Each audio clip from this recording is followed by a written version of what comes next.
Broadcasting from the business capital of the world, this is the Podcast Business News Network.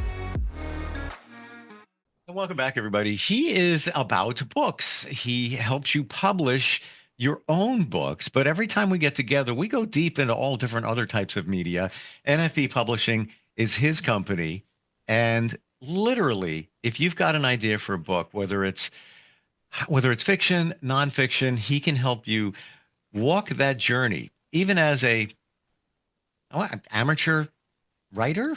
I don't even like to use the word amateur because, we might have skills we don't even know we realize. That journey from editing that book, crafting the plot, the characters, to even getting it marketed and published. And he's back with us. Lots to talk about today. Mark Pogodzinski joins us here on the program. How you doing? Good. How are you? I'm good. We were just talking before we got on here today, and we're like, now we're bouncing all these different ideas. I don't even know where to begin. We've talked about a lot in the last number of podcasts. What should we focus on? What are you feeling? Well, we were talking about songs, and I had asked you, like the 5 songs, in your opinion, that everyone must listen to before they die. And you had mentioned that you had heard a song today, and you're like, you know what? Yeah. These lyrics are amazing, and I need to share it. So, you have to repeat the song for me. Yeah. So I don't know, you call it the Fast Five. I'm gonna get yours too. I was at the gym. Song came out in the '80s, mid '80s, around there. Like '83, '84. Howard Jones, "Things Can Only Get Better," and I've heard it a ton of times. But as I started listening to it, it started resonating with how we're all, stuck in a spot and we want to move our lives forward. And some of the lyrics that stand out: "We're not scared to lose it all. Security thrown through the wall. Future dreams we have to realize. 1,000 skeptic hands won't keep us from the things we plan unless we're clinging to the things we prize."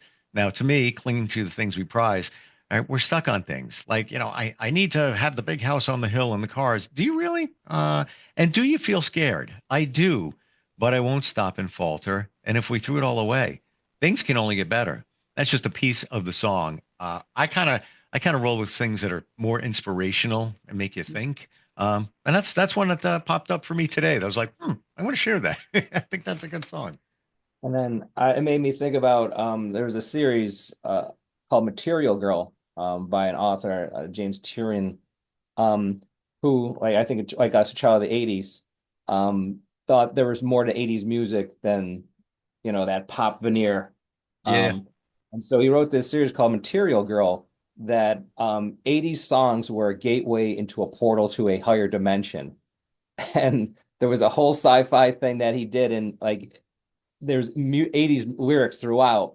And if you said them in a certain way, like a mantra, it would open these portals to different dimensions. And there's alternate realities where entire societies were based on 80s songs. And he had obviously done an incredible deep dive into that music, which a lot of people dismiss as like pop or unimportant. And he pulled this really fascinating plot line out of it. And it was turned into a comic book series. Wow.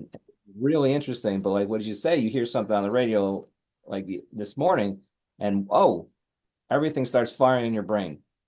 Like, what can I do with this? And you're inspired, and you share it, and then maybe you go home and you write your own lyric or your own poem based on what you heard that day. And that's great how the creative mind works, right? Yeah. Well, I think we've said before, there's nothing new. It's everything. It's been done before, but we get inspired. We are influenced by the stuff that's out there. Can I share another one? Sure. So this one's going back, All but right. there's a reason. It's from the early '70s. It was a top 10 song by the band Chicago. Now, every day since I was a kid, all through life, I would hear this song, "I've Been Searching So Long," and I always thought it was about searching for a relationship, searching for love. I heard it the other day, and it was like I got hit over the head with a sledgehammer, Ooh. because it's not about any of that. It's about searching for an answer. Huh. and the answer in your life. And essentially it's the writer says that now I know my life has meaning.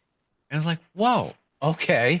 And if you look at the lyrics, it's kind of powerful. And the song kind of builds, it's very like dreamy at the beginning and then kind of builds up with a lot of, they were big with, brass and percussion. It kind of builds and rocks out toward at the end. Um, and the last lines of the song are good things in life take a long time. Um, yeah, it really moved me. I was like, whoa, okay. Aren't we all searching for the answer? Yeah, Something. that's fantastic. And again, something I won't say obscure, but like maybe overlooked. With the dreamy chorus and whatnot of Chicago, and then you start looking at the words, you're like, whoa, there's a lot of depth to this. Yeah. And the search for the whatever it is, the meaning, is an essential plot point, and I think to every book. A great character has to be searching for something. And Hmm. I borrowed this from someone else. The essential aspect of humanity is brokenness. We're all searching for whatever puzzle piece we think we need to complete ourselves, the thing, whatever, however you want to term it. And that essential quest is the base plot line for most Wow. stories. I can't believe you said that. Uh-oh. And you're gonna think that I'm very honest and transparent. When I heard the song Howard Jones song today at the gym, I look in front of me and there's a guy working out and the back of his shirt says, "We're all broken." Oh man. And I cannot believe that. We in different ways, beautifully broken. And I get done, I take my headphones off and I look at him I'm like, that's the best shirt ever. And we fist bumped like, awesome, bro. Just walked away. And it was right when I was hearing that other song. And now you just said that about being broken. Wow. Not in a bad way, you No, know. no, no. Um, We all got stuff. We all have things. and I think that's what motivates us to do anything is to fill or to fix our own puzzle. And again, it's a puzzle that can never be completed, one would hope, because that keeps you going. Right. But that drive, that need for completion is important in poetry, fiction, even the nonfiction pieces, self-help. There's an entire genre of self-help books that try to help people fill their puzzle. And sometimes you don't have to be an expert, but to tap into something to make that connection with the reader where they're like, you know what, this is what I needed for at least a couple months. This is going to keep me going. And again, that who knows where that inspiration comes from? A song, the gym, what have you. And then you go home, you're like, I'm going to sit down because I got something to say. And you Mm, start. yeah. Here's another one. And this one always just comes back. 90s now. We've moved Ooh, ahead. that means Uh, 80. uh, the group is called New Radicals. Oh yeah. You get what you give. Eh, The new radicals, what is they mention people in the song, don't they? Yeah, Courtney Love, Marilyn Manson, health Yeah. insurance, blah blah blah. But health insurance, not getting into it, but it's funny how that's on a lot of our minds now for recent events. And then that song mentions it. And then also talks about, smash your Mercedes Benz but the concept of you get what you give, when it comes to love, when it comes to anything. And just it was their only hit. But a standout when it comes on. And their sound, side note, reminds me a little bit like U2 in a way, like a poppy U2 song. Yeah, and again, we're trying to fill that void, right? To complete the puzzle. And you hear it. They had one, as you said, the one hit wonder. That one song meant something to so many people, and maybe they don't have another hit, but at that one point, that was important, and Yep. I like that. All right, so that's three of your five. You got two more. You're pushing. Oh, I gotta think about that for a second. How about you? How about throw me one that you've listened to. It doesn't matter when it came out. Maybe listened to in the last I don't know, a month, a couple of weeks that kind of stood out for you. So as Nick Cave and the Bad Seeds was always one of my favorite bands. He spanned some of these. to the present day still releasing music, is Into My Arms. It's a love song about finding that certain someone and walking the path with them. And it was it was my wedding song when I got married, which a lot of people were thrown by because it's not a customary wedding song, but it's always been important to me. And the lyrics are, you know, I don't believe in intervention as God, but I believe in love. And I always thought that was a great opening line for a song. Give me that And again. I want to process that. It's been a while since I heard that song. I don't believe in intervention as God, but I believe in love. Hmm. And, the song goes on about walking the path, and it was Wow. great. And no matter where I hear it, I stop and listen. My wife and I still listen to it from time to time because, it reminds us of our wedding. But like that is a one song that I will always go to and will always have like a deeper meaning for me. And Wow. I think when I write too, the notion of hope and love overcoming almost every obstacle. Um, but having the idea that it might not, I think makes for great drama and great conflict in a story. So again, taking inspiration from wherever you can and using it as your own.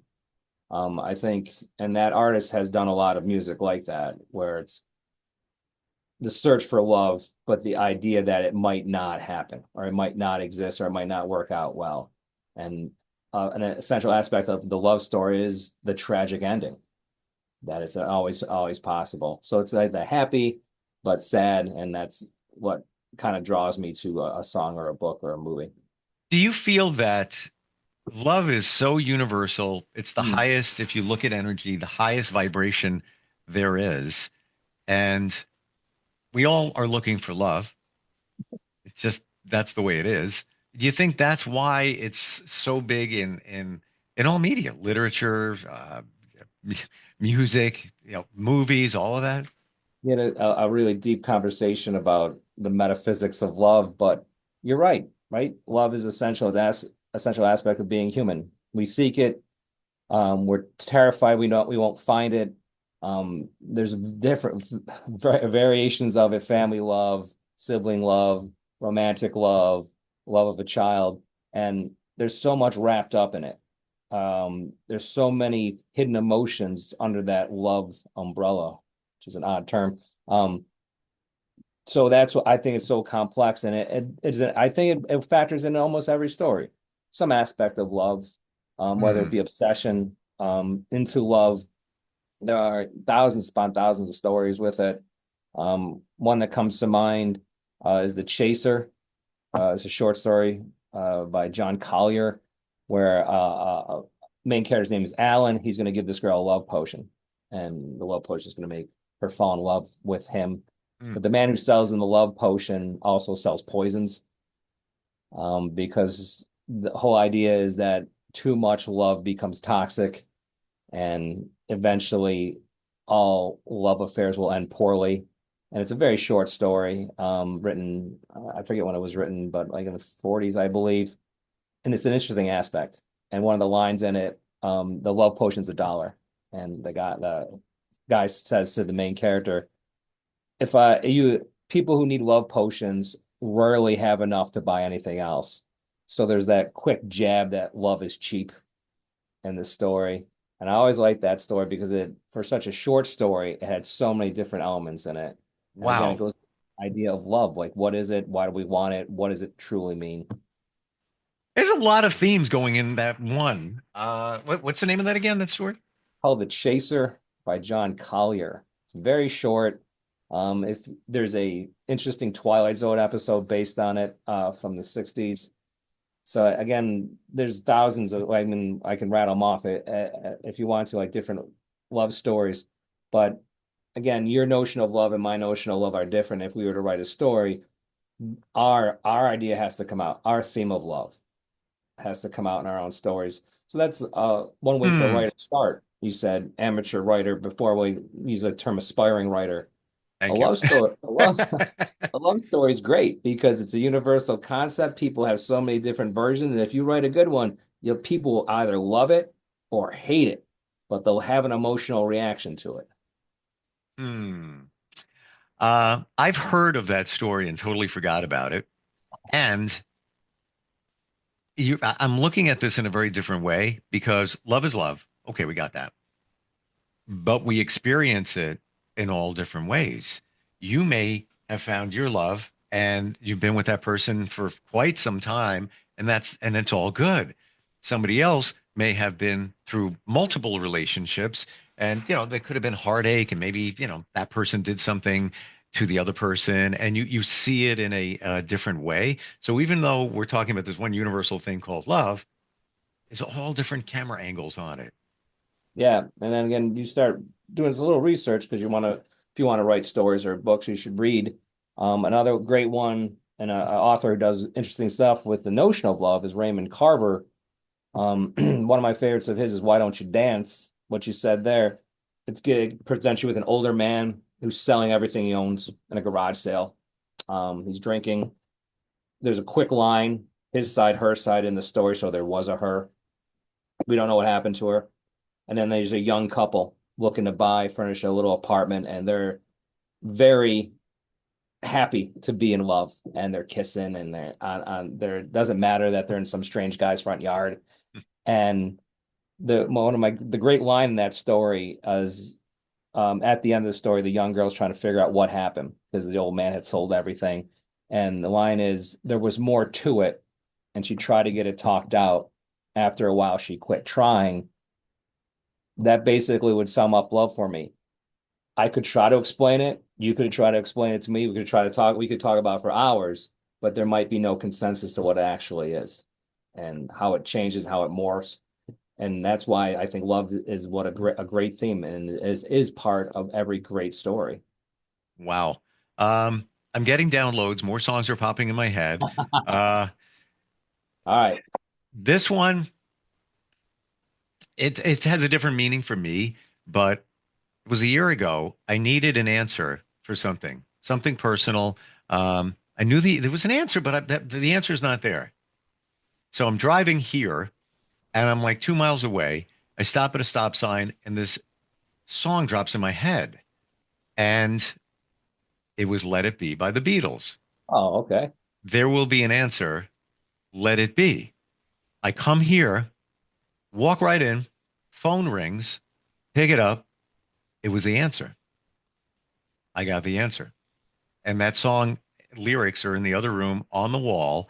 Um, and when you look at them, we see that if you remember the lyrics, Mother Mary comes to me. Okay. A lot of people think that's a biblical reference.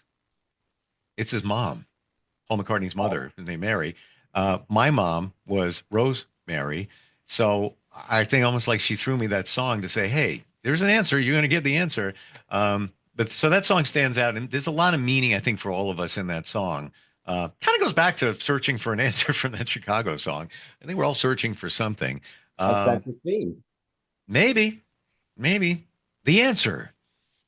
That's a, I like I like that story in particular too, because that song for you now has a permanent memory. Sure.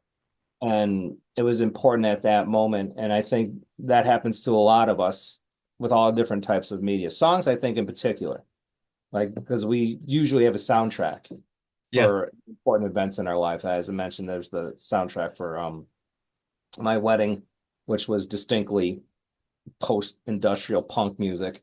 Um, but I think like that song will always have that meaning. And we have songs for funerals, we have songs for weddings. Every emotionally important event in our life has some sort of soundtrack. And I know a lot of writers, when they sit down to write, they have music. They have a soundtrack that they play, and they have various ones depending on what type of scene that they're writing. Wow. That helps them get in touch with the emotions for the characters. And, you know, I have talked to different authors and they have emotional outbursts as they're writing. The music is playing, the memory of whatever is in their head. They're transferring that emotion to the paper and they're having this emotional breakdown. Let's just say like a mother passing away. They're writing a sad scene. They're playing a song, their mother's favorite song in the background. They're writing, tears are coming down and they come up with this fantastic scene. And I think the music is vital to that too. So it's an Wow. interesting idea, especially like that story. I love those stories where the song has a specific memory attached to it. Mm, So thank wow. That's Wow. awesome. And I never thought that it makes perfect sense that somebody writing, an author writing, is listening to music and picking up certain things within the music. And be it known, I'm picking certain songs here. I listen to everything. You Mhm. got, don't come in the car with me because it's going to change every, zero point 0.3 seconds. Because I love everything from reggae to industrial. Could be EDM, could be, cheesy 70s songs. Okay, everything. The songs that dropped in my head when we started doing this today are songs. It seems that songs that are older have a little bit more of a message in them in terms of the lyrics. And my final one today, and this came up yesterday, I was doing a podcast, and a gentleman has suffered PTSD, not from battle, but just life in certain situations. And he said, "Yeah, I can't unsee what I saw. I can't unsee what I saw." And it reminded me of one of the first songs I ever played on the radio. I won an amateur hour when I was in high school, and I just picked songs to play. And one of the songs I picked was Doctor My Eyes by Jackson Brown, early 70s song. And if you look at the lyrics, essentially it's about that. I can't unsee what I saw. And basically, it's Doctor My Eyes have seen the years in the slow parade of fears without crying. Now I want to understand. I have done all that I could to see the evil and the good without hiding. You must help me if you can. Doctor My Eyes, tell me what is wrong. Was I unwise to leave them open for so long? And Oh, that at that that's moment, yeah, it's pretty heavy stuff, but it's not a slow song. The thing moves. I mean, check it out. It's what a message in that. And it's weird that I just randomly picked that as a kid and I played that. And it just dropped in my head yesterday when this gentleman was talking about I can't unsee what I saw. That's that song. Sometimes we keep our eyes open and things happen and we're wondering like should I just close my eyes and not even look at what's going on or metaphorically deal with what's going on. um it's probably a movie in there somewhere. uh, I would think like if you were to write a book, that might be the first song you play on your soundtrack when you start, because it's Hmm. going to put you in a headspace for deeper thought Yeah. and that idea of that quest to fill the puzzle. It seems like that song, if I heard it, I bet I would know it, but it doesn't pop into my head right away. But now I have to listen to it again to make sure that I know it. Uh, that would have like obviously intense meaning for you, takes you back to that moment. Yeah. And and as a writer at that point, boom, you've tapped into emotion and you're ready to go. You're ready to write something. Even nonfiction writers, I know, they play music in the background, especially when they get to intense scenes. They have to have a specific song, whatever it may be. They got to hear it, then the emotion comes through. Mm. And I like the idea of the soundtrack. Like your five songs, they're essential. And I think I mentioned it yesterday, quote from another book, what you like is as important as what you are like. So Yeah. you music taste is important, movies taste, books, what have you. And I think that informs us as people and artists. Well, it also influences us, and then I feel that we're moving targets. Like I did a count, and I think I've played like 5 million songs in my life on the radio. So, and well, I do a music show every day. I had the music log right here. I just record it, and it's 80s, 90s, some 2000s, some 70s in there. But a lot of these songs, like, yeah, just play them. And then all of a sudden I started realizing what they're about, even decades later, like that Chicago song, like, whoa, oh, that's what that's about. Maybe I'm going deeper in my journey, but I've learned something today. Uh, Mark, you run way deeper than I ever thought. And that's probably why you're so successful in helping people write books. There's a lot of emotion. There's a lot of meaning going on there. Whoa. Interesting podcast today. Got to tell you, very, very interesting. I'll take it as a compliment. 1 billion percent. But now I see why you've got such an array of titles that you've worked, help people with. And most importantly, it's very personal for them. So you tap into what's driving them, and then you walk that journey with them. And only somebody that runs deeper, like yourself, would be able to do that. Now I understand it. Now I see it. I appreciate that. Wow, very cool. Anybody's thinking about maybe writing a book and has questions, how do they find you? Well, first they should get their soundtrack ready. So when they sit down, they're ready to roll. But Yeah. if you go to nfbpublishing.com, there's a submissions form. It's very quick. It gives us an idea about your project. And we can, at any stage of the project, we can help you along. We can hook you up with people who can help you in terms of editing, in terms of story ideas, story completion. And now we're going to start working on soundtrack creation. So if you need a soundtrack, we can provide one for you. Oh, that's awesome. Fabulous talking with you today, and lots more to come. Looking forward next time we get together. All right. Have a fantastic day. You too. Thanks. We'll be right back. Are you looking for even more of the podcasts and hosts that you love? The Podcast Business News Network is proud to announce that you now have even more ways to listen live. Check out the MyTuner Radio, online radio box, and Simple Radio apps on iOS and Android, or find us online. Search for Business News Network on mytuner-radio.com, or search Podcast Business News Network on streama.com and onlineradiobox.com/US. Take your podcast on the go and don't miss a minute of the action.